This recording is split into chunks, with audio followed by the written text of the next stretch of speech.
அகிலம் டிவி நேயர்களுக்கு வணக்கம். இன்றைய நாளுக்கான காலை நேர பிரதான செய்திகள். விரிவான செய்திகளுக்குள் செல்லும் முன்னதாக முதலில் இன்றைய தலைப்புச் செய்திகள்.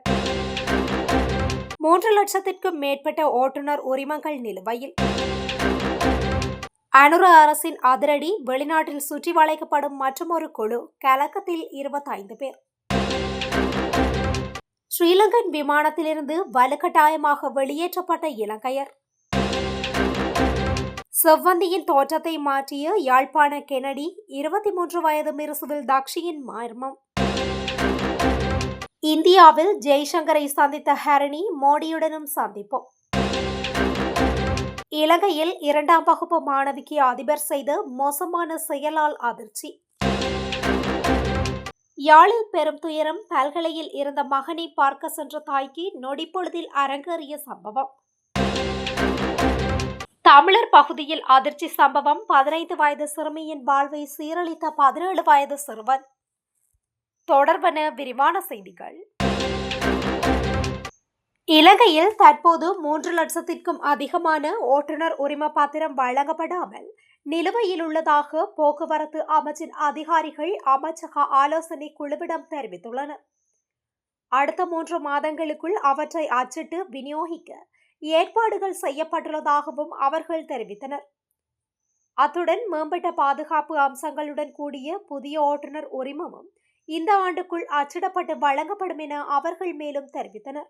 கூடுதலாக ஓட்டுநர் உரிமங்களை அச்சிடுவதற்கு தேவையான 1 மில்லியன் அட்டைகளை வாங்குவதற்கு தேவையான அனைத்து ஏற்பாடுகளும் முடிக்கப்பட்டுள்ளதாக அவர்கள் தெரிவித்தனர்.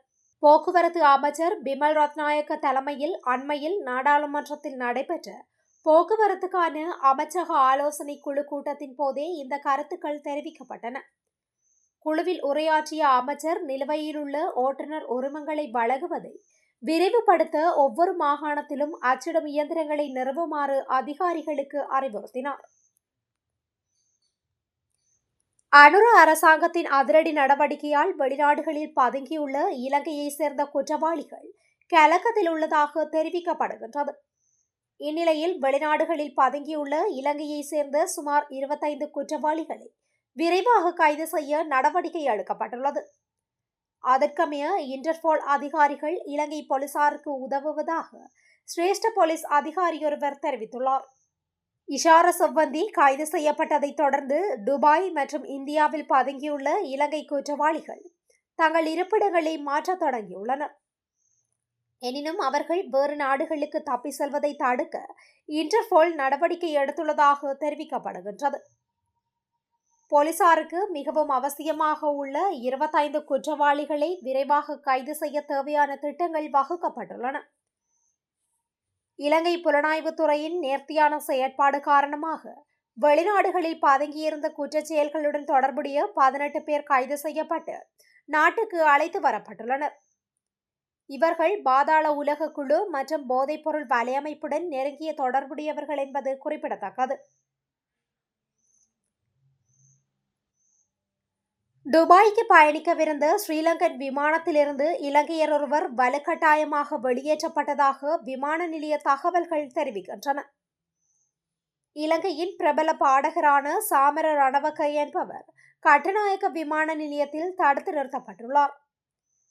அவர் அதிக அளவில் குடிபோதையில் இருந்ததாகவும் விமானத்தில் ஏறும்போது விமான பணிப்பெண்கள் மற்றும் பணியாளர்களுடன் முரண்பட்டதாகவும் தெரிவிக்கப்படுகின்றது. விமான பணிப்பெண்கள் மற்றும் பணியாளர்களுடன் கடுமையான வாக்குவாதத்திலும் ஈடுபட்டுள்ளார்.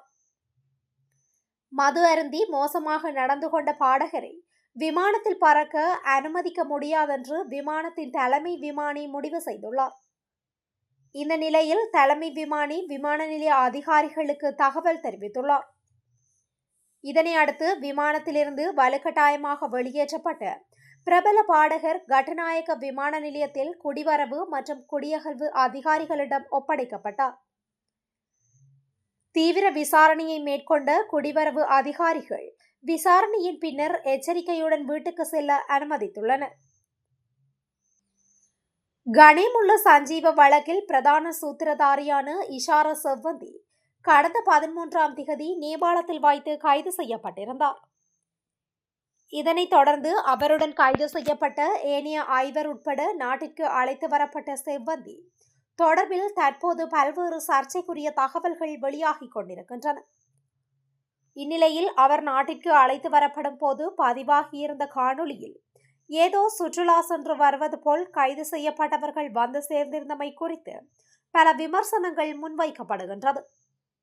அதேவேளை வெளியான இஷார செவ்வந்தியின் புகைப்படம், அதாவது வாகனத்திற்குள் கைவிலங்குடன் அவர் அமர்ந்திருக்கும் புகைப்படம் தொடர்பிலும் ஒரு குற்றச்சாட்டு முன்வைக்கப்பட்டுள்ளது. இந்திய வெளியுறவு அமைச்சர் எஸ். ஜெய்சங்கருடன் சந்திப்புடன் இலங்கை பிரதமர் ஹரணி அமரசூரிய தனது 3 நாள் இந்திய பயணத்தை நேற்று தொடங்கினார். இந்த சந்திப்பு குறித்து கருத்து தெரிவித்த ஜெய்சங்கர், இன்று காலை புதுடில்லியில் இலங்கை பிரதமர் ஹரணி அமரசூரியவை சந்தித்தமையில் மகிழ்ச்சி அடைகின்றார் என கூறியுள்ளார். இலங்கைக்கு இந்தியாவின் தொடர்ச்சியான ஆதரவு மற்றும் கல்வி மற்றும் திறன் மேம்பாட்டில் நமது ஒத்துழைப்பை வலுப்படுத்துவது குறித்து விவாதித்தோம் என்று அவர் எக்ஸ் தளத்தில் ஒரு பதிவில் மேலும் கூறியுள்ளார். இலங்கை பிரதமர் ஹரணி அமரசூரிய நாளை 18ஆம் திகதி வரை இந்தியாவில் இருப்பார். அப்போது அவர் இந்திய பிரதமர் நரேந்திர மோடி உட்பட பல உயர்மட்ட தலைவர்களுடன் சந்திப்புகளை நடத்துவார். நாளை நடைபெறவுள்ள NTTV உலக உச்சி மாநாட்டில் நிச்சயமற்ற காலங்களில் மாற்றத்தை வழிநடத்துதல் என்ற தலைப்பில் அவர் முக்கிய உரையை நிகழ்த்தவுள்ளார். ஒருநாள் பாடசாலைக்கு சமூகம் அளிக்காமையால் ஏற்பட்ட கோபத்தில் மாணவியொருவரை மரக்குச்சியால் தாக்கிய ஆனமடுவ கல்வி வலயத்தில் உள்ள ஆரம்ப பாடசாலை ஒன்றில் அதிபர் தொடர்பில் ஆனமடுவ போலீசார் விசாரணைகளை தொடங்கியுள்ளனர். அதன்படி தாக்குதல் நடத்திய அதிபர் குறித்து போலீசார் நீதிமன்றத்தில் சமர்ப்பணங்களை முன்வைத்துள்ளனர். இந்த தாக்குதலுக்கு ஆளானவர் கெடவத்தே பகுதியைச் சேர்ந்த 7 வயது சிறுமி ஆவார். இந்த சம்பவத்தை எதிர்கொண்ட சிறுமி முந்தைய நாள் பாடசாலைக்கு செல்லாததால் கோபமடைந்த அதிபர் அருகிலிருந்த மரக்குச்சியை எடுத்து பலமுறை தாக்கியதாக கூறி அவரது பெற்றோர் ஆனமடுவ போலீஸ் நிலையத்தில் முறைப்பாடு செய்துள்ளனர். அதன்படி ஆனமடுவ போலீசார் மேலதிக விசாரணைகளை முன்னெடுத்து வருகின்றனர். சாவகச்சேரி பகுதியில் புகையிரதத்தால் இறங்க முற்பட்ட 53 வயதான குடும்ப பெண் தவறி வீழ்ந்து நேற்று உயிரிழந்துள்ளார். பல்கலைக்கழகம் ஒன்றில் கற்கும் மகனிடம் சென்று மீண்டும் வீடு திரும்பிய போதே இந்த துயர சம்பவம் இடம்பெற்றுள்ளது. கொழும்பிலிருந்து யாழ்ப்பாணம் நோக்கி வந்த புகையிரதம் சாவகச்சேரி சங்கத்தானியை அடைந்ததும் மேற்படி பெண் புகையிரதத்திலிருந்து இறங்க முற்பட்டுள்ளார். இருப்பினும் அவர் இருந்த பெட்டியின் வாயிலூடாக இறங்குவதற்கு இறங்கு தளம் இல்லாத காரணத்தால் வேறு பெட்டியூடாக சென்று இறங்க முற்பட்ட வேளையில் புகையிரதமும் நகர்ந்ததால் பெண் கீழே விழுந்து படுகாயமடைந்திருந்தார்.